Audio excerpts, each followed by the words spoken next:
Bien, je vous propose de commencer. Donc, pour ma part, Romain Dalle, pour animer cette première partie du webinaire. Alors, pour ce webinaire, donc, qui traite de Microsoft Teams et de la gouvernance des données, je vous propose de faire la connaissance de deux personnes qui vont nous accompagner sur ce webinaire. En l'occurrence, Catherine, en sa qualité de chef de projet, et Henri, en sa qualité de Data Protection Officer, au sein d'une entreprise fictive. Catherine, au quotidien, est en charge de réaliser un à plusieurs projets en parallèle, donc avec des collègues, qu'ils soient internes ou externes à son entreprise.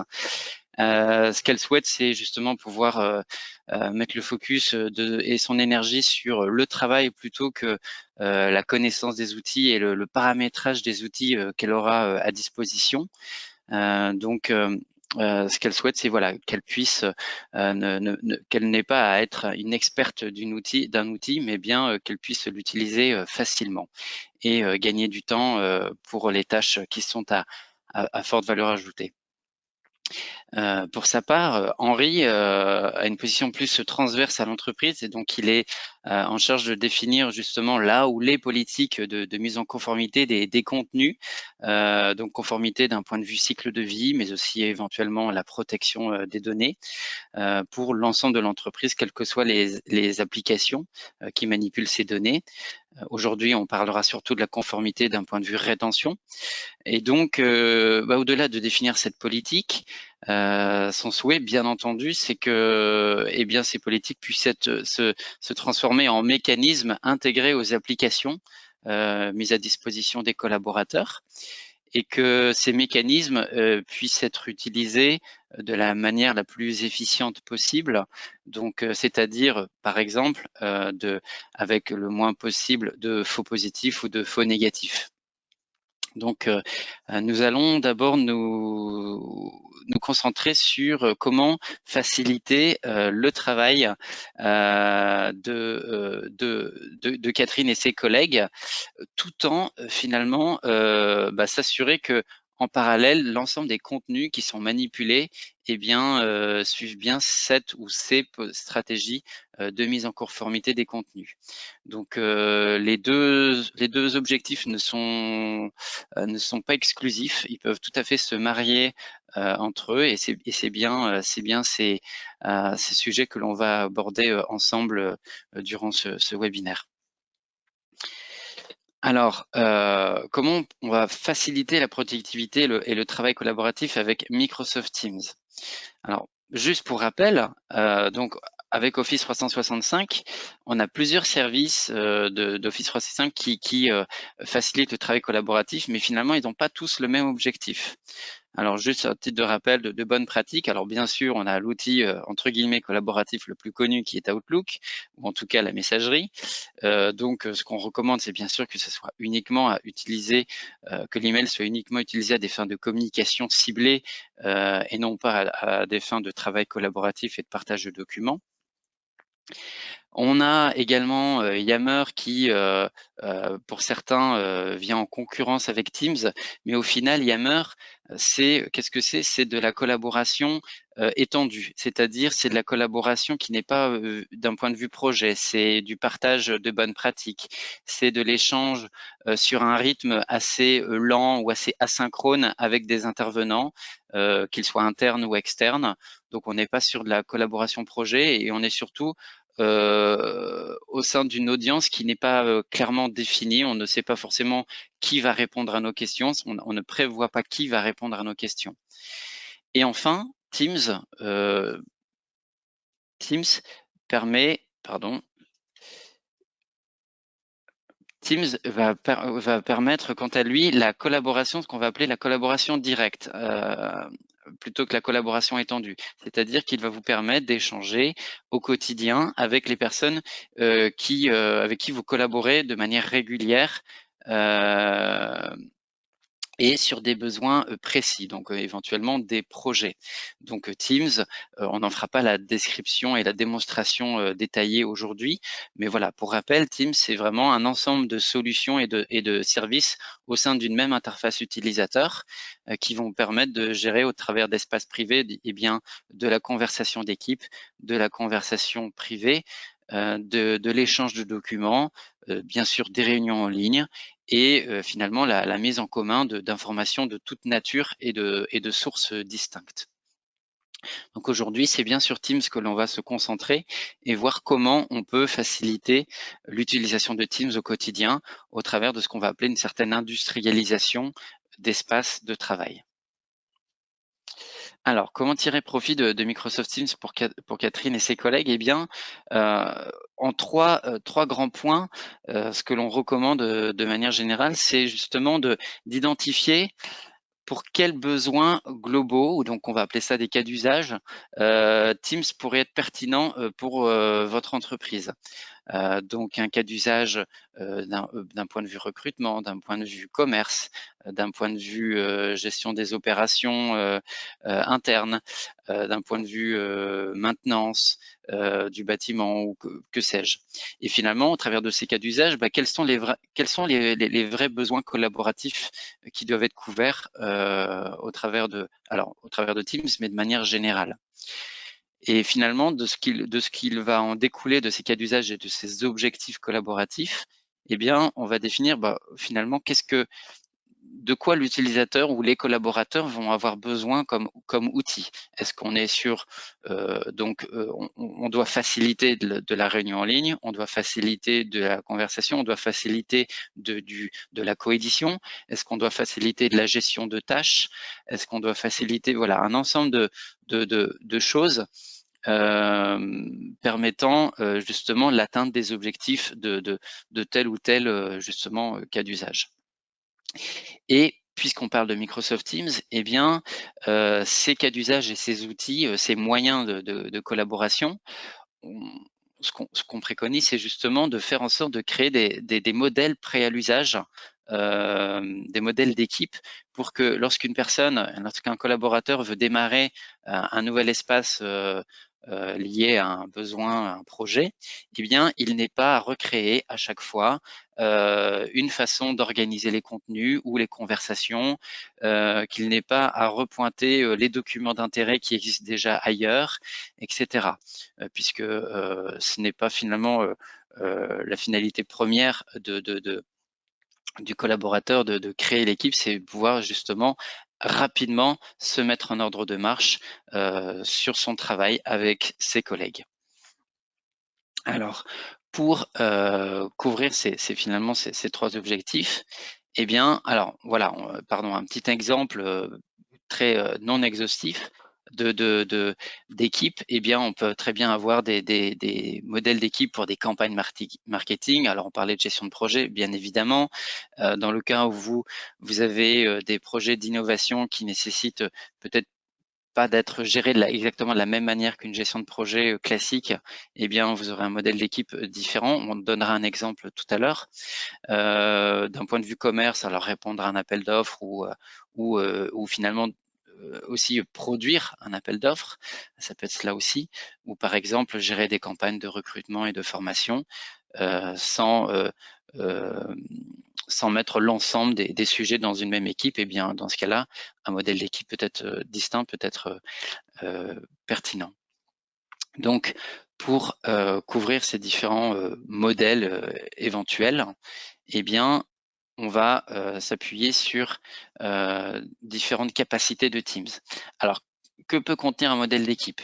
Alors, globalement, dans l'absolu, c'est tout ce qu'une équipe Teams peut prévoir en termes d'outils et de moyens, avec la petite astérisque qui est que selon la solution qu'on va utiliser pour justement faire cette industrialisation, et on en parlera un petit peu plus tard, eh bien, on pourra couvrir tout ou partie de ces artefacts qui constituent une équipe Teams. Donc, à minima, bien sûr, on va, dans un modèle d'équipe, on va prévoir les différents canaux, alors des canaux publics ou des canaux privés. Donc, un canal privé, pour rappel, c'est un sous-ensemble d'une équipe Teams qui est concentré sur une partie des personnes qui ont accès à l'équipe Teams. Dans ces canaux, on va éventuellement préconfigurer différents onglets. Alors ces onglets, comme vous le savez, peuvent pointer vers des informations de nature différente et de sources différentes. Donc est-ce que c'est vers des pages SharePoint, vers des documents bien spécifiques, vers des applications, qu'elles soient des applications Office 365 ou des applications tierces de votre système d'information.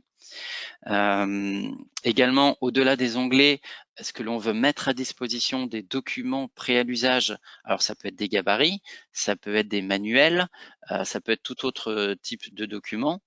Et quand on parle de mettre à disposition des documents, ça ne veut pas dire non plus forcément faire des copies de ces gabarits ou de ces manuels. Ça peut être justement faire des raccourcis, des liens vers des documents qui existent déjà ailleurs.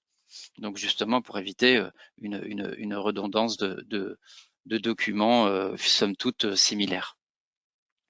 Également, ce qui peut être intéressant de prévoir dans un modèle d'équipe, selon le cas d'usage bien entendu, c'est de prévoir qui devrait de manière automatique faire partie de l'équipe.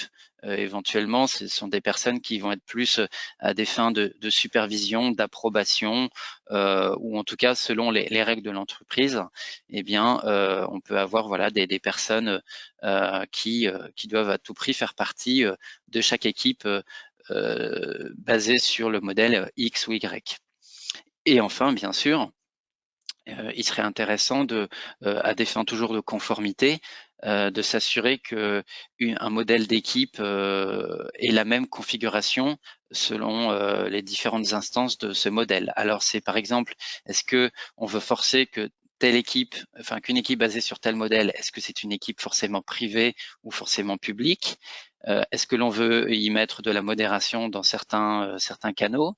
Est-ce que l'on veut désactiver les notifications par défaut? Est-ce qu'on permet l'accès externe aux utilisateurs, donc des utilisateurs externes? Voilà un ensemble finalement de considérations et de points importants qui peuvent finalement aboutir à la configuration de votre modèle d'équipe. Alors, pour cela, eh bien, il faut définir une solution qui va mettre à disposition des utilisateurs ce catalogue. Cette solution, eh bien, elle va contenir justement mettre à disposition les modèles. Alors, ces modèles, vous allez les créer tout simplement par l'interface utilisateur Teams, comme si vous créez une équipe pour un vrai besoin, mais là, vous créez juste le modèle avec les canaux, les onglets, les documents, etc. Éventuellement, vous allez aussi définir, alors à minima sur papier et ensuite dans la solution, les audiences de chacun des modèles. Alors par exemple, dans le cadre d'une entreprise internationale avec des équipes anglophones, des équipes hispanophones, des équipes francophones, eh bien, on peut avoir un modèle d'équipe qui est décliné par langue.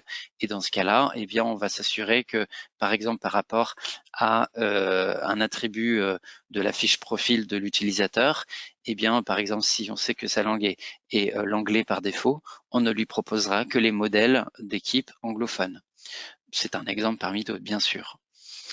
Éventuellement, pour assurer aussi finalement une régulation éventuelle des modèles d'équipe, enfin des équipes pardon, basées sur ces modèles, on peut activer ou non un workflow de validation d'une demande. Alors ce workflow, est-ce qu'il est pour l'ensemble des modèles ou est-ce que ce workflow il est pour un modèle particulier, un ou plusieurs en particulier? Ça, peut être intéressant aussi de bien penser à cette question. On est toujours sur un équilibre au final de faciliter l'accès à l'outil et ne pas trop le brider d'une part, et en même temps en assurer justement une gouvernance adéquate pour en faire une utilisation optimale au sein de l'entreprise et donc éviter des éventuelles redondances d'équipe. Ça, c'est un exemple bien connu, mais ça peut être aussi à d'autres fins. Est-ce qu'on utilise le bon modèle pour le bon besoin? Alors bien sûr, à partir du moment où on met en place cette solution, eh bien, il faut que l'utilisateur puisse accéder à ce choix de catalogue, donc ce choix de modèle au sein du catalogue. Donc il faudra mettre à disposition une page, un formulaire, ça peut prendre différentes formes. Et éventuellement, bien sûr, il faut aussi, selon votre licence Azure Active Directory, éventuellement définir selon les modèles quel va être le cycle de vie des groupes Office 365 qui sont sous-jacents à vos équipes Teams. Donc le groupe Office 365, pour rappel, c'est ce qui va composer la liste des membres de l'équipe, l'espace SharePoint, la boîte email associée, le planeur, etc., etc. Donc c'est le noyau un petit peu technique de l'équipe Teams. Et donc selon votre licence, eh bien vous pouvez définir que au bout d'un an ou 6 mois ou quelle que soit la durée, eh bien on va poser la question au propriétaire de savoir s'il faut maintenir cette équipe en activité ou est-ce qu'il faut l'archiver. Donc ça peut faire aussi partie du catalogue. Et enfin, bien sûr, eh bien, ce catalogue, vous le créez selon une première version, mais il convient aussi de l'adapter au fur et à mesure. Donc, pour la première année, peut-être au bout de 3 mois ou tous les 3 mois, et ensuite après de manière plus ou moins régulière. Peut-être faut-il créer de nouveaux modèles, adapter des modèles existants, peut-être en supprimer puisque finalement ils ne sont pas utilisés et donc il n'est pas nécessaire de désormais les proposer. Voilà l'ensemble des aspects qui vont finalement faire partie du catalogue. Et comme je le disais, il y a différentes solutions finalement pour mettre à disposition de ce catalogue. Alors, notamment, on peut très bien se limiter aux capacités natives d'Office 365 qui vont permettre de créer un modèle, une équipe par rapport à un modèle. Alors, on n'aura pas forcément de modération ou d'approbation, pardon. On peut aussi mettre en place justement une solution qu'on va appeler maison, donc avec la Power Platform en termes de formulaire de demande, Power Automate pour le workflow de validation, et puis enfin pour l'industrialisation, d'utiliser l'API Graph pour aller justement créer de la manière la plus fine possible les paramètres d'une équipe, d'une instance d'équipe basée sur un modèle. Et également, si on va aller un peu plus loin dans ce qu'on appelle cette industrialisation, il convient d'utiliser une solution tierce dédiée. Alors, on voici 3 exemples, ils ne sont pas forcément exhaustifs vis-à-vis du marché, mais c'est trois solutions avec lesquelles nous travaillons. Donc, SalesTeam, le module Teamwork de Valo et la solution d'AvePoint. Alors, à titre d'exemple, par exemple, pour SalesTeam, alors on ne fera pas un comparatif des trois solutions aujourd'hui. Voilà à quoi ressemble finalement un catalogue de modèles avec SalesTeam. Donc c'est directement intégré à l'interface Teams. Ici, on est plus sur l'interface de la personne qui va configurer les modèles, mais ce catalogue ressemble et à peu près la même apparence pour l'utilisateur qui va faire la demande avec un petit peu moins de détails à certains égards et moins de boutons bien sûr. On va aussi donc dans SalesTeam définir qu'est-ce que l'on va cloner à partir du modèle. Est-ce qu'on va cloner les canaux, les applications associées à ces canaux, les onglets, éventuellement les membres qu'on a prévus dans le modèle. Voilà, c'est différentes choses.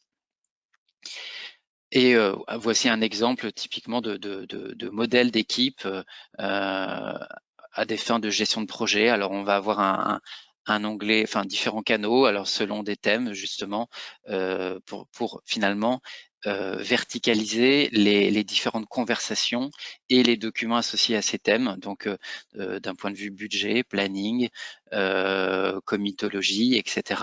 Alors ici, on n'a pas d'exemple avec des canaux privés, mais on pourrait très bien avoir des canaux privés. Et on voit ici dans l'onglet, enfin pour le canal planning, on voit qu'il y a un onglet planeur qui est d'ores et déjà prévu avec différentes, je ne suis pas allé plus en détail ici, mais on a un planeur avec différentes tâches qui sont pré-créées et lorsque l'on crée l'équipe, il conviendra tout simplement d'aller assigner ces tâches pré-créées aux bonnes personnes. Donc, avec ce catalogue, eh bien, on a permis aux collaborateurs au quotidien, finalement, d'utiliser Teams de la manière la plus rapide possible et donc de ne pas avoir à se concentrer sur la création des équipes. Donc on est sur une gouvernance, on va appeler ça une gouvernance de Teams pilotée par les besoins métiers. On n'est pas du tout sur des considérations techniques, on est sur des considérations métiers. J'ai besoin de Teams pour tel cas d'usage ou tel cas d'usage, et pour ce cas d'usage, j'ai besoin par défaut de gérer les informations et les interactions de telle manière. Et voilà tout ce que l'on industrialise. Donc, comme je vous l'ai expliqué, avec différentes étapes de réflexion et de conception. Et enfin, une solution plus ou moins industrialisée pour y parvenir. Donc, cette solution est mise en place. De nombreuses équipes sont créées. Et bien sûr, des grands volumes de contenu peuvent être désormais finalement présents dans Office 365 au travers de toutes ces équipes Teams. Alors pour cela, on va définir une stratégie de gouvernance des données au sein d'Office 365. Alors, on va activer une démarche continue de conformité qui est donc cyclique. On va vraiment tirer profit du centre de conformité Office 365 à travers ce que l'on appelle encore une fois des solutions. Donc là, j'en présente 4, mais elles ne sont pas exhaustives. La rétention, la protection des données, la notion de record management, éventuellement le DLP. Alors, on n'adressera pas toutes les solutions aujourd'hui. C'est un sujet bien plus vaste que la durée de ce webinaire. On va parler un petit peu de la rétention et du record management. Ensuite, on va bien sûr les paramétrer, les déployer, ces solutions au travers de différentes stratégies, et on va évaluer les résultats. Donc, pour cette première étape, on va utiliser les solutions clés en main du centre de conformité d'Office 365. Aujourd'hui, on va se concentrer sur les deux premières, la gestion des enregistrements et la gouvernance des informations. Donc, la gestion des enregistrements permettra de faire en sorte que des documents soient verrouillés selon telle ou telle raison. Ici, on n'adressera pas les raisons, mais c'est des raisons propres à vos règles métiers. Donc, on va poser un verrou sur le document et ce document ne pourra être ni modifié ni supprimé. Et la gouvernance des informations au travers de la classification va permettre justement d'identifier des types de documents, et selon cette labellisation, donc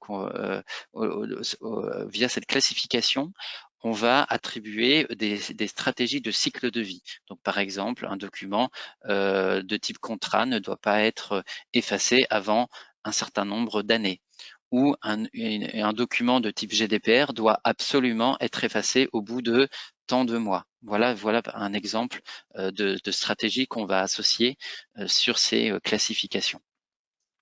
À titre de rappel, on a bien sûr aussi des mécanismes de protection du contenu. Ça ne fait pas l'objet de ce webinaire, mais il faut bien garder à l'esprit justement que ces mécanismes existent aussi de manière native dans le centre de conformité et de sécurité d'Office 365. Donc la deuxième partie, on va configurer les stratégies de rétention. Alors on va avoir des stratégies globales, c'est-à-dire de manière générale à un ou plusieurs sites SharePoint et qui sont finalement sous-jacents aux équipes Teams, ou alors également aussi sur des espaces OneDrive ou des boîtes aux lettres. On va indiquer que les contenus seront éventuellement effacés au bout d'un certain temps, et le déclencheur étant la création du contenu ou la date de dernière modification. Voilà, différentes stratégies globales qui ne nécessitent pas d'intervention de l'utilisateur. On a une autre stratégie plus fine et qui se complète, qui complète la première, qui est la stratégie propre au contenu via ce qu'on a appelé tout à l'heure la labellisation. Donc, on va attacher des étiquettes de rétention au document, et selon l'étiquette, comme je l'indiquais, on va avoir différents cycles de vie. Ces cycles de vie, on les voit ici dans les types de rétention. Donc, la rétention, c'est-à-dire qu'un document, on doit s'assurer de garder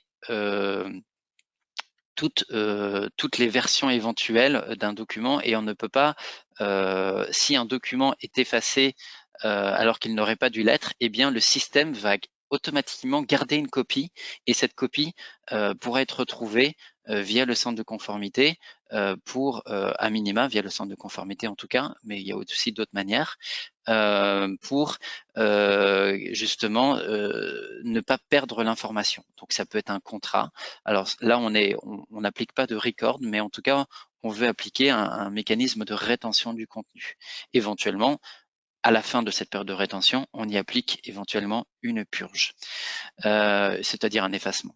Donc cet effacement, il peut être sans rétention, c'est-à-dire que voilà, ce document, au plus tard, il doit être effacé au bout de 6 mois. Mais éventuellement, s'il est effacé plus tôt, eh bien, ce n'est pas jugé comme étant gênant pour l'entreprise. Mais aussi, on peut automatiser de l'effacement avec néanmoins une approbation humaine au préalable. Et enfin, comme j'ai expliqué, on peut aussi faire de la rétention avec l'ajout de ces verrous afin de déclarer ces documents comme étant des records. Donc on a deux types d'activation. On a l'activation manuelle et donc humaine, c'est-à-dire qu'on va demander aux utilisateurs d'appliquer ces étiquettes de classification, ces étiquettes de rétention eux-mêmes. C'est aux utilisateurs de poser ces étiquettes sur les documents. Alors ça peut être efficace si l'utilisateur est bien au courant de l'existence de ces étiquettes et de leur finalité. Néanmoins, tout utilisateur n'est pas un archiviste né, ce n'est pas son objectif premier dans sa fiche de poste en général. Donc, il convient autant que possible de mettre en place de l'activation automatique selon différents déclencheurs et critères. Alors, voici quelques exemples.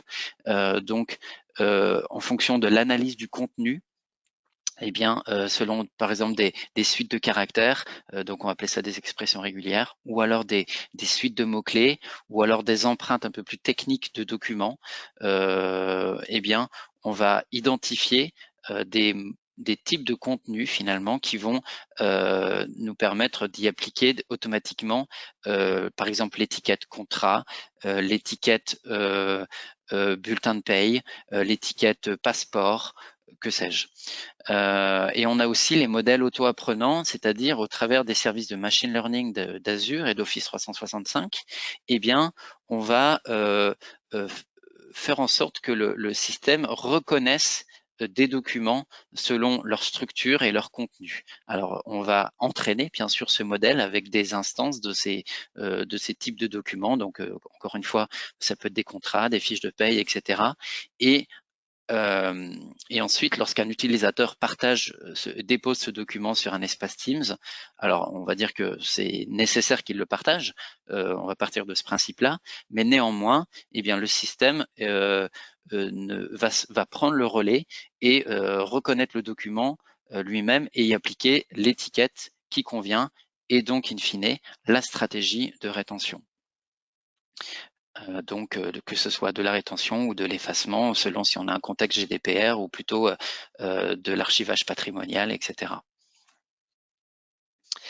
Et enfin, eh bien, on va évaluer la mise en application de ces stratégies, donc au travers toujours de mécanismes natifs. Alors, on va avoir l'évaluation d'un score de conformité, donc par le centre de conformité qui va analyser qu'est-ce que l'on a mis en place, qu'est-ce que l'on n'a pas encore mis en place, donc avec des recommandations. Et donc, on va pouvoir mesurer jusqu'à quel point, vis-à-vis des recommandations, alors qui ont été implémentées par Microsoft, mais c'est des recommandations inspirées justement des normes et standards sur le sujet en termes de rétention et de GDPR entre autres, eh bien on va avoir différentes recommandations pour mesurer justement l'application de ces normes et de ces règlements. On peut avoir aussi des alertes donc automatisées. Donc ici, on est à mi-chemin entre de la rétention et de la protection des données. On peut se rendre compte, par exemple, qu'il y a eu une activité d'effacement massif de contenu. Alors, on ira regarder les rapports pour voir qui a fait cela et quels ont été les contenus effacés. Et enfin, typiquement, si on a on a modélisé des types d'informations permettant de classifier automatiquement des contenus, eh bien on va pouvoir avoir des analyses sur finalement les types d'informations que l'on retrouve le plus souvent au travers des équipes Teams ou bien sûr de OneDrive et des boîtes email entre autres. Alors bien sûr, ces capacités d'évaluation ne sont pas exhaustives telles qu'elles sont présentées ici, elles sont bien plus importantes. Mais voici les trois types, on va dire, utilisés à des fins d'évaluation de la mise en application des stratégies. Alors, ce qu'on a vu jusqu'à maintenant, c'est comment automatiser la création d'équipes Teams pour faciliter justement leur appropriation par les équipes métiers. On a vu comment on peut assurer la conformité des contenus de manière manuelle, automatique au sein d'Office 365. Néanmoins, n'oublions pas que ces stratégies de mise en conformité, elles ont certainement été aussi appliquées sur d'autres applications de votre SI. Donc ça peut être du SAP ou que sais-je. Et il serait intéressant justement d'assurer une homogénéité entre cette conformité des stratégies de rétention au sein d'Office 365 avec le reste des stratégies plus transverses à votre entreprise et appliquées à vos applications.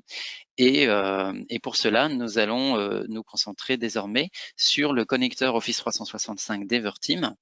Donc Noureddine, je te laisse la parole sur je te laisse la main sur ce sujet. Très bien, merci Romain pour cette première partie. On va poursuivre et finalement articuler cette présentation, cette fois-ci en essayant d'étendre un petit peu plus le périmètre et en se posant la question, effectivement, comme l'a évoqué Romain, de la cohérence et de l'homogénéité de la stratégie de conformité de l'entreprise, en lien avec celle qui aura été mise en place du côté d'Office 365, mais en s'interrogeant sur d'autres aspects, à la fois en termes de fonctionnalité complémentaires, qu'en termes de cohérence globale sur l'application de la stratégie sur des silos informationnels autres que ceux stockés dans Office 365.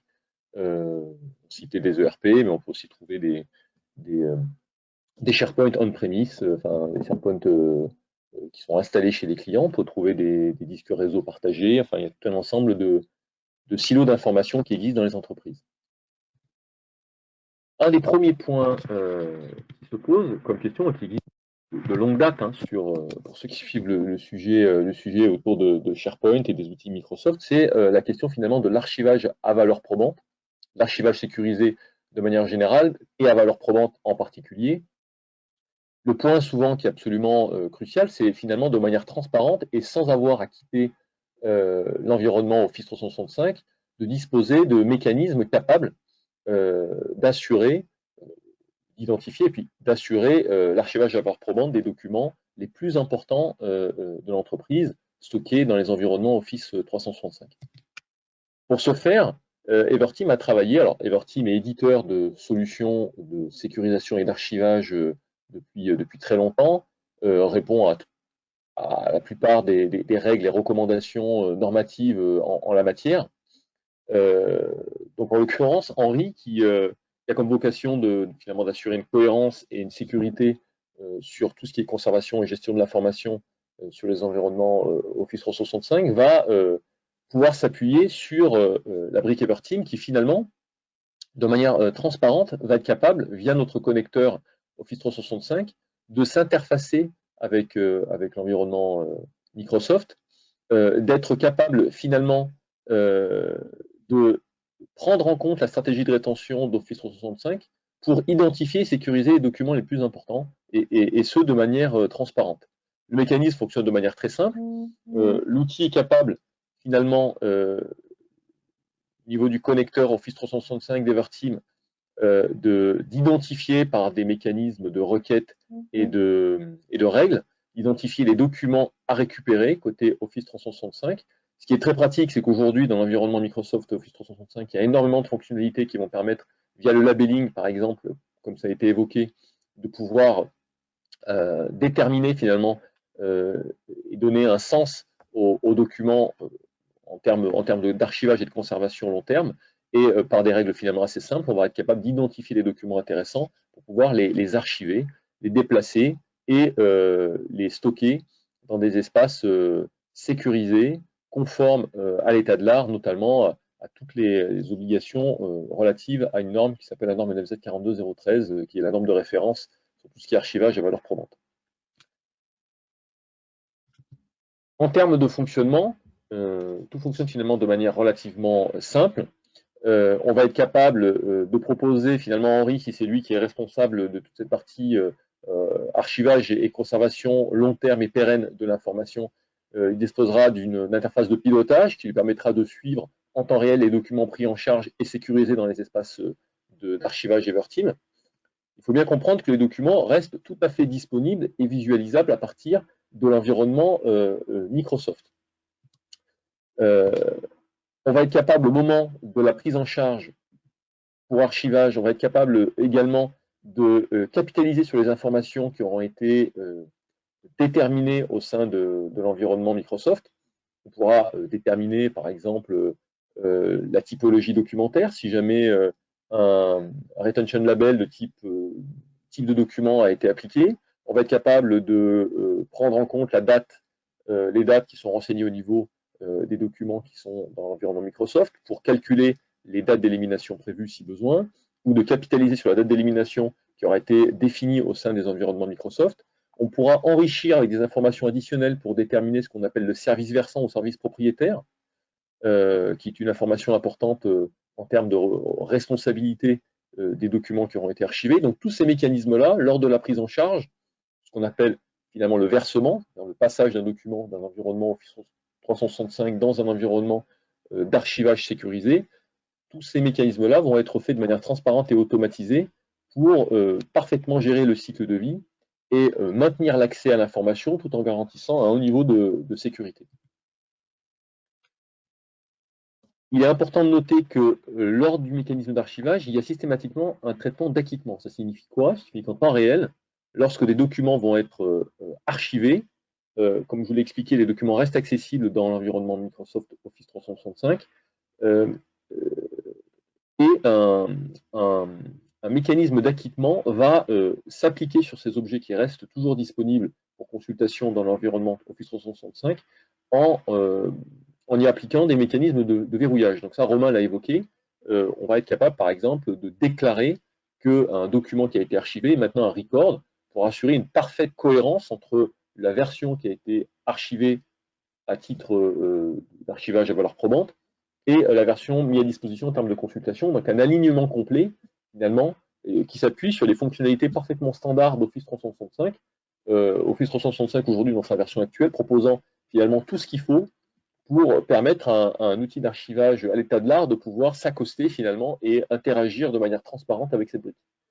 Donc une personne va par exemple, ou manuellement ou automatiquement, un document va recevoir un label une étiquette de rétention. Cette étiquette de rétention a été configurée au niveau de la brique d'archivage à valeur probante comme étant un document qu'il faut impérativement sécuriser. Notre outil va être capable de récupérer ce document, de le stocker et de l'archiver, d'acter que l'archivage s'est effectivement bien passé, de remonter un acquittement et de convertir le document en record pour s'assurer que ce document-là ensuite ne subisse pas d'altération et reste parfaitement aligné avec la version qui a été archivée à valeur probante.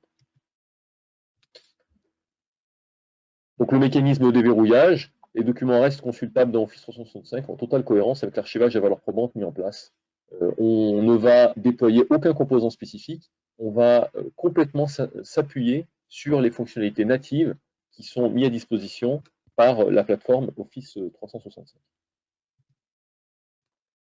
À tout moment, Henri ou tout utilisateur habilité pourra également, s'il le désire, accéder directement à la plateforme d'archivage à valeur probante pour pouvoir rechercher et consulter des documents si besoin. En termes de fonctionnement global, l'intérêt surtout, c'est que si demain vous êtes engagé dans un projet d'archivage à valeur probante et que vos utilisateurs sont parfaitement habitués à l'utilisation d'Office 365, pas d'inquiétude, par ce type de mécanisme, finalement, les utilisateurs vont pouvoir continuer à travailler sur Office 365. Henri, dans notre exemple, pourra continuer et complètement s'inspirer des fonctionnalités mises à disposition par Office 365 pour utiliser des étiquettes de rétention, mettre en œuvre des règles au sein d'Office 365 par les outils mis à disposition par cet outil. Et derrière, la brique d'archivage Everteam, de manière transparente, va finalement récupérer les objets qui ont besoin d'être archivés, les documents qui ont besoin d'être archivés, va être capable de prendre en compte et interpréter les informations de ces documents, les orienter vers un support de stockage conforme aux règles de sécurité de l'entreprise, avec possibilité de faire même du multi-stockage sur un environnement Azure et pourquoi pas sur un environnement interne, d'appliquer également tous les mécanismes de sécurisation qui sont attendus par la norme NFZ 42013, qui est un équivalent ISO, qui est la norme ISO 14641. Donc on va tracer toutes les actions, journaliser ces actions dans des journaux qui fonctionnent sur les mêmes principes qu'une blockchain, mais interne. Possibilité également de garantir l'intégrité des journaux en s'appuyant sur une blockchain. Archivage en Y, donc possibilité de faire du double stockage. Garantir la réversibilité, conformément à ce qui est décrit au niveau normatif. Et signer les documents à tous les niveaux. On va signer les fichiers, donc signature électronique. On va signer également et garantir l'intégrité des métadonnées. On va garantir l'intégrité des traces et également des journaux. Donc on est sur un corpus normatif extrêmement dense, qui est souvent assez difficile à mettre en place sur une application qui n'est pas conçue par conception pour répondre à ces exigences. L'outil d'Everteam y répond nativement et s'inscrit finalement de manière transparente dans l'environnement Office 365.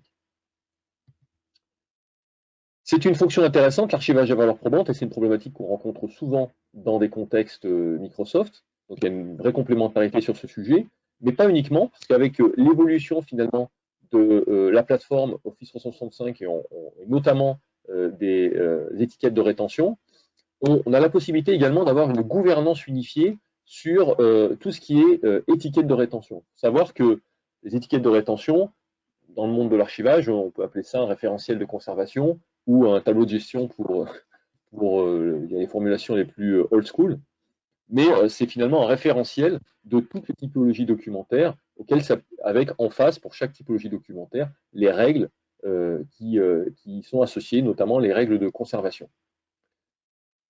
Dans la plupart des entreprises, lorsqu'on veut mettre en œuvre un référentiel de rétention, on part souvent d'un tableau Excel. C'est un peu problématique. À partir d'un tableau Excel, finalement, c'est un fichier avec plusieurs colonnes où on a nos fameuses étiquettes de rétention, les familles, et puis les spécificités, les services d'appartenance, les durées de conservation, les supports, le niveau de communicabilité. Enfin, il y a tout un ensemble de critères qui y sont associés.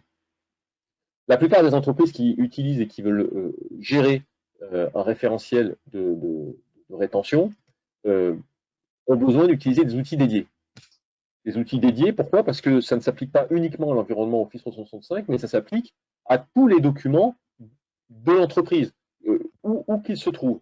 Un fichier qui serait dans un disque réseau, un document qui serait dans un ERP, et puis bien évidemment tous les documents qui seraient dans Office 365. L'opportunité, et ce qui est vraiment intéressant, c'est que avec les fonctions vraiment élaborées d'étiquettes de rétention qu'il y a dans Office 365, il y a la possibilité vraiment de pouvoir accoster les deux, de pouvoir faire en sorte qu'il y ait une cohérence entre le référentiel de rétention qu'il y a communément dans les entreprises, finalement, et les étiquettes de rétention qui se trouvent dans Office 365. Donc cette volonté de cohérence, elle est très importante parce qu'elle simplifie énormément ensuite les problématiques d'archivage. Prenons un exemple ici. J'ai mon fichier Excel. Ce fichier Excel, je l'ai importé dans un outil dédié à gérer les étiquettes de rétention pour l'archivage. Ce module, qui s'appelle Everteam Policy chez Everteam, est synchronisé avec notre brique d'archivage. Notre brique d'archivage elle-même est parfaitement interfacée, comme je l'ai expliqué auparavant, avec Office 365. Par ce mécanisme-là, les étiquettes de rétention qui auraient été créées dans Office 365, finalement, vont être récupérées par notre brique d'archivage. Et ensuite, il y aura besoin de faire une retranscription pour s'assurer que l'étiquette utilisée dans Office 365 correspond à l'étiquette qui est utilisée dans la brique d'archivage. Parfois, ça peut être un peu lourd. Donc, on va plus loin parce que les mécanismes d'Office 365 sont très proches, finalement, des mécanismes de notre module de gestion de module de rétention. Vous voyez ici l'outil qui permet de gérer finalement les étiquettes de rétention chez Everteam, hein, et qui sont un module dédié, autonome, utilisé chez nos clients avec tous les logiciels que notre client utilise. Cet outil-là de gestion des étiquettes de rétention, son intérêt, c'est qu'il peut être parfaitement synchronisé aujourd'hui avec notre brique d'archivage, mais également avec Office 365. Et ça, c'est extrêmement intéressant. Pourquoi? Parce que finalement, les étiquettes de rétention que les utilisateurs vont manipuler au quotidien dans Office 365 seront les mêmes, finalement, étiquettes de rétention qui seront utilisées par tous les outils informatiques de l'entreprise.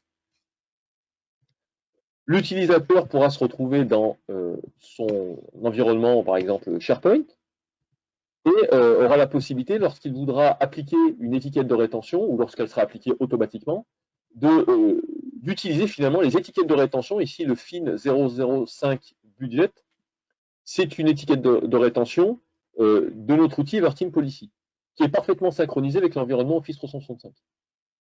Elle va pouvoir être sélectionnée, appliquée sur le document, et lorsqu'elle sera appliquée, ensuite, lorsque le document sera archivé, il n'y aura absolument aucune rupture technique. L'étiquette qui aura été appliquée dans Office 365 sera parfaitement comprise par la brique d'archivage qui pourra ensuite très naturellement appliquer le bon cycle de vie.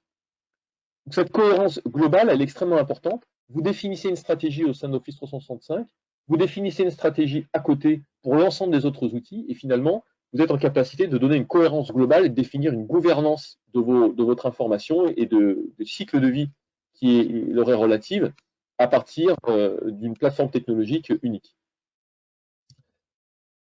Le dernier point que l'on voulait évoquer également aujourd'hui en termes de valeur ajoutée, c'est effectivement Henri, par l'usage des outils Everteam, s'inscrit finalement dans les mécanismes de gouvernance et de gestion du cycle de vie proposé par Office 365, d'une part en disposant d'une brique d'archivage, comme on l'a vu, d'autre part en ayant la possibilité de définir une politique de rétention et des règles de rétention de ces documents qui s'inspirent parfaitement et qui s'articulent parfaitement avec les étiquettes de rétention de l'environnement Office 365, et finalement d'inscrire Office 365 pas comme un espace isolé où on gérerait les durées de conservation, mais comme faisant partie de la stratégie globale de gouvernance de l'information de l'entreprise.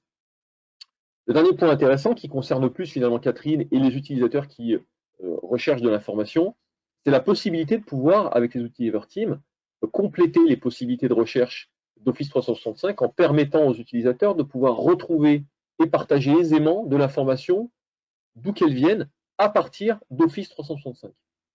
Alors, on va prendre un exemple concret. Catherine utilise Office 365 au quotidien et reste systématiquement dans cet environnement. Elle travaille sur les différents espaces Teams qui ont été mis en place avec ses collègues et elle profite finalement des différents mécanismes qui vont lui permettre de déposer des documents, partager des documents au sein de l'environnement Office 365. Au niveau de l'offre Everteam, on propose également des possibilités d'accostage, d'ajout de nouvelles sources qui sont mises à disposition de manière transparente au niveau de l'environnement Office 365, comme par exemple des SharePoint on-premise. Vous avez des SharePoint on-premise, quelles que soient les versions, vous pouvez, entre guillemets, les sanctuariser et quand même permettre aux utilisateurs, peut-être en attendant de les migrer ou immédiatement, mais leur permettre de pouvoir y accéder. Des espaces disques réseau partagés, des ERP, par exemple, ici on cite SAP, que ce soit la version ECC ou S4. La messagerie, un petit problème de logo, on a dû inverser. Et enfin, ou des applications customisées. Ça peut être n'importe quelle application de l'entreprise.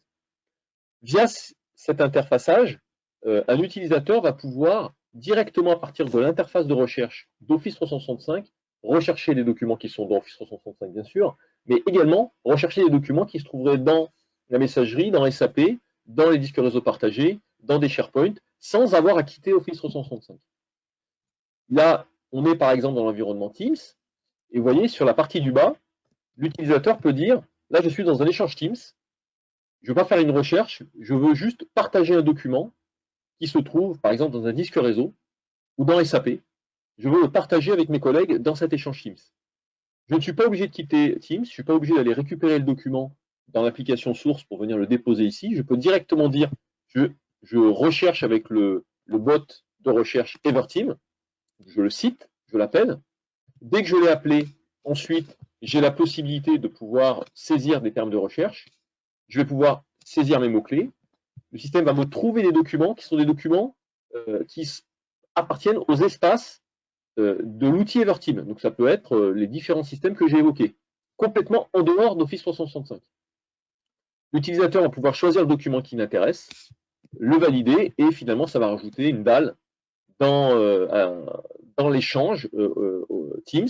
Le document deviendra disponible, accessible, et des utilisateurs qui cliqueraient sur ce document pourraient effectivement le consulter, alors que c'est un document qui finalement n'est pas du tout dans l'environnement Office 365. Donc la possibilité finalement de rassurer finalement les utilisateurs sur le fait qu'Office 365 peut être véritablement l'environnement unique de travail et de collaboration sur l'ensemble des documents qui sont dans l'environnement Office 365, mais également sur les documents qui se trouveraient dans d'autres espaces et dans d'autres silos. On a beaucoup travaillé avec un certain nombre de grands groupes sur ces thématiques-là, qui ont généralisé l'usage d'Office 365 avec une forte adhésion des utilisateurs qui adhèrent finalement à l'usage et qui apprécient l'ergonomie, mais qui ont quand même besoin d'accéder à d'autres documents et à d'autres silos et qui le font parfaitement par ce biais. Finalement, en conclusion, à partir de cette complémentarité entre les outils d'industrialisation des Teams, les fonctions de conformité et les technologies Everteam, que ce soit Henri ou Catherine, finalement, à l'échelle de l'entreprise, on est dans un environnement où on peut plus facilement mettre en œuvre des espaces collaboratifs d'échange, notamment des Teams, complètement capitaliser sur la puissance des fonctionnalités de gestion de cycle de vie et de gouvernance de l'information de l'environnement Office 365 et compléter ce dispositif en répondant aux obligations d'archivage à valeur probante, en finalement harmonisant la politique de rétention sur l'ensemble de l'entreprise et pas uniquement sur Office 365, et en permettant, en restant dans Office 365 qui serait finalement l'interface unique d'accès à l'information, de permettre aux collaborateurs de retrouver et de partager les documents qui présentent un intérêt. Voilà, j'en ai terminé. Avec Romain, on vous remercie de nous avoir suivis sur ce webinaire. On va maintenant passer à la phase de questions-réponses. Je vais peut-être laisser la main à Daniel ou à Nicolas pour nous dire s'il y a eu des questions et qu'on puisse les instruire. Oui, effectivement, on a eu pour l'instant une question, mais n'hésitez pas à lancer vos questions et à lever la main, c'est le moment. Première question, c'était est-ce que l'on peut labelliser les documents selon leurs emplacements SharePoint plutôt que selon leur contenu? Ah, alors ça là c'est pour moi. Oui, alors en effet, on peut tout à fait se baser sur l'emplacement du document pour appliquer de manière automatique un label de rétention. Alors on peut se baser selon une URL. Donc de manière voilà très globale. Donc si on sait que par exemple un modèle d'équipe, lorsqu'il est quand une équipe est créée à partir d'un modèle, et bien peut-être que vis-à-vis de la nomenclature, et bien le site SharePoint qui est sous-jacent va contenir un certain mot-clé dans l'URL, et bien on peut justement se baser sur cette règle-là pour dire bah voilà quand j'ai une équipe Teams qui contient RH ou recrutement dans l'URL, eh bien j'applique automatiquement. Il y a aussi une autre manière, c'est que imaginons qu'on applique un label au niveau d'une bibliothèque de documents, eh bien tout document qui fera partie de cette bibliothèque héritera du label. Et on peut aller de manière un petit peu plus précise encore, sans aller jusqu'au document. Si on applique un label de rétention à un répertoire, eh bien ce label serait appliqué aussi aux documents. Donc voilà, il y a en effet différentes manières d'appliquer un label. Il y a bien sûr selon le contenu, si on veut aller de manière automatique, mais aussi selon leur emplacement et encore une fois de manière automatique. Merci beaucoup. Il est demandé aussi la version qu'il faut avoir pour déployer le connecteur Everteam pour Office 365. Donc je suppose quelle version d'Everteam, mais aussi quelle version éventuellement peut-être d'Office 365. Alors, je pense que ça concerne plutôt les versions d'Everteam, parce que sur Office 365, Il y en a fonctionne qu'une. Donc, sur la version d'Everteam, ça fonctionne sur la dernière version, et donc il y a la version 5.3, et également sur la version précédente, qui est la version 5.2. C'est les deux versions qui sont actuellement compatibles avec ces mécanismes. Très bien, merci. Pour l'instant, on n'a pas d'autres questions. On va peut-être attendre encore 1 ou 2 minutes s'il y a des questions qui viennent, mais pour l'instant, il n'y en a pas d'autres.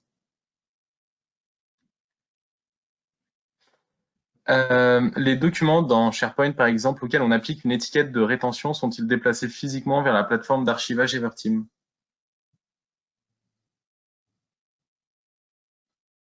Noureddin, c'est plutôt, je te laisse répondre pour celle-là. Oui, bien sûr, il n'y a pas de problème. Juste, tu peux me reposer la question, Nicolas, parce que j'ai une coupure de... Les documents dans SharePoint, par exemple, auxquels on applique une étiquette de rétention, sont-ils déplacés physiquement vers la plateforme d'archivage Everteam? Oui, tout à fait, tout à fait. En fait, ce qui se passe, c'est que quand on fait de l'archivage à valeur probante, il y a différents mécanismes qui peuvent être mis à disposition sur ce qui est sur la partie stockage, et notamment au niveau normatif. Quand on est vraiment sur la logique archivage à valeur probante, un double stockage est attendu. Donc, et il faut que ce double stockage, de préférence, soit sur deux technologies différentes. Donc, le cas qu'on met souvent en place, c'est qu'une copie reste sur la partie Office 365 et une autre copie est en général stockée dans un autre espace à la discrétion de nos clients, parce que la plateforme d'archivage est capable de stocker sur des espaces cloud type Azure ou sur des espaces internes, sur des systèmes de stockage sécurisés en interne ou des systèmes de stockage classiques type SAN.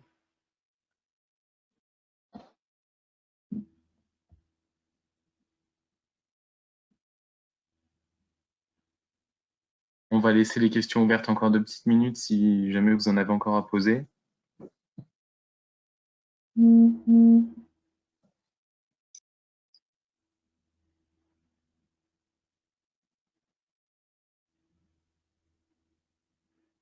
Les documents déplacés dans Everteam doivent-ils être systématiquement signés?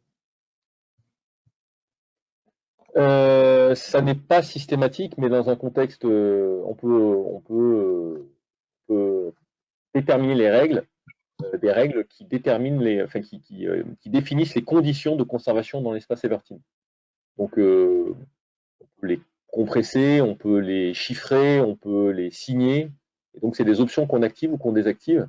Bon, il est clair que dans un contexte où on fait de l'archivage à valeur probante, qui est souvent le cas où notre rubrique a une valeur ajoutée en lien avec Office 365, la signature, qui est une signature électronique, qui est destinée à garantir l'intégrité des objets. Hein. Ce n'est pas une signature personne physique. On est plus sur une signature personne morale faite par le système d'archivage. Souvent, cette signature-là est quand même mise en œuvre dans la plupart de nos projets. Ok. Peut-on classifier depuis Office 365 des documents Everteam qui ne sont pas physiquement stockés dans Office 365? Peut-on stocker Pardon? Peut-on classifier depuis Office 365 des documents Everteam qui ne sont pas physiquement stockés dans Office 365? Alors non, en fait, pour appliquer un label de rétention Office 365, il faut que le document soit dans Office 365. Alors du OneDrive, du SharePoint ou un email. On ne peut pas appliquer un label de rétention sur un document qui n'est pas présent physiquement. Ouais. Et le point qui est intéressant. Ouais, et juste pour compléter effectivement la remarque de Romain, ce qui est intéressant, c'est que quand on est dans une logique où finalement on harmonise les étiquettes de rétention entre l'espace d'archivage et l'espace 5, quel que soit finalement le point d'entrée à partir duquel on applique l'étiquette de rétention, elle reste de toute manière cohérente. Donc, on peut avoir un document qui viendrait de la plateforme d'archivage et qui serait, entre guillemets, remis à disposition de l'espace Office 365, ce qui est tout à fait possible. Elle serait tout à fait repris en charge par Office 365 de manière cohérente parce que les étiquettes sont les mêmes en termes d'intitulé et la réciproque également. Ok, ensuite, quelle licence pour la compliance Office 365? Alors, en termes de licence, avec la licence E3, on a déjà un ensemble de mécanismes de rétention. Et à partir du moment où on veut industrialiser un petit peu plus ou typiquement bénéficier des capacités de machine learning pour reconnaître automatiquement des documents ou autres capacités, donc là je pourrais pas en faire la liste exhaustive bien sûr, on a des licences additionnelles qui sont compris dans ce qu'on appelle un bundle compliance E5. Alors c'est pas toute la licence E5, c'est un sous-ensemble, donc c'est pas du tout les mêmes volumes de coûts que la licence E5. Donc on a tout un bundle supplémentaire et pour aller dans de l'industrialisation plus forte de nos stratégies. Donc on va surtout parler d'automatisation au final des stratégies. Et aller un peu plus loin dans un formalisme, typiquement dans ce qu'on appelle l'e-discovery, on va avoir un processus bien plus formalisé.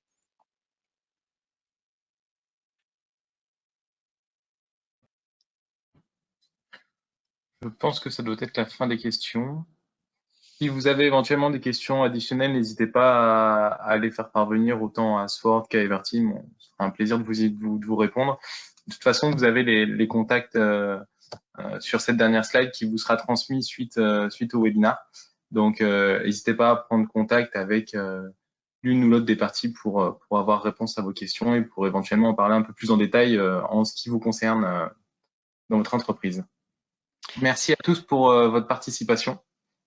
Merci à tous et d'être venus en grand nombre, c'est toujours agréable de voir un grand nombre de participants. Alors, juste avant la conclusion finale, effectivement, on a une dernière question. Si toutefois le logiciel d'archivage que l'on dispose et qui est aussi développé par Everteam n'est pas disponible dans le cloud, est-ce que le connecteur avec les autres SI se fera? Tout à fait. Tout à fait. Tout à fait. La plupart de nos clients aujourd'hui, sur le parc existant, ne sont pas sur le cloud et peuvent tout à fait faire ça. Oui. D'accord.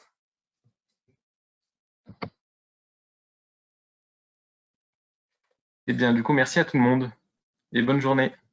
Bonne journée à tous. Bonne journée à tous.